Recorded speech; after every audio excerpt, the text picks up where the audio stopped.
இந்த மனிதர் பண்ண ஒரு செயல் வந்து உண்மையிலுமே மெய் சிலிர்க்க வச்ச ஒரு முக்கியமான ஒரு பதிவா வந்து கருதப்படுது. அதாவது நான் கூட நினச்சேன், அதாவது இவங்க வந்து நாய வந்து புடிச்சிட்டு போறாங்களாக்கு அப்படின்னு சொல்லி நானே நினச்சேன். ஆனாலும் அந்த நாய வந்து அவரு புடிச்சிட்டு போகல. அது அந்த நாய்க்கோட முதுகுல வந்து ஏதோ ஒரு காயம் வந்து ஏற்பட்டிருக்கு.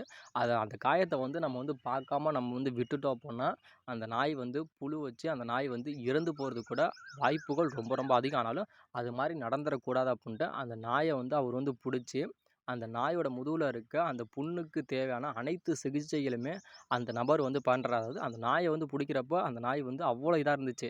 ஆனாலும் அவர் வந்து நமக்கு வந்து நன்மை தான் செய்றாரு அப்புட்ன்னா, அந்த நாய் வந்து அத உணர்ந்து, அவர் பண்றதுக்கு எல்லாத்துக்குமே வந்து ஒத்துழைச்சு, அந்த நாய் வந்து கூட இருந்துச்சு. ஆனாலும், அது எல்லா மருத்துவ சிகிச்சையுமே அந்த நாய்க்கு பண்ணதுக்கப்புறம் வந்து, அந்த நாய் வந்து அமைதியா தான் நடந்து போணுச்சே தவிர ஓடல. அதாவது பயந்து வந்து ஓட போல. ஏன்னா, அவர் வந்து நமக்கு வந்து நல்லது தான் பண்றாரு அப்புட்ன்னு அந்த நாய் வந்து உணர்ந்துச்சு பார்த்தீங்களா? அதான்.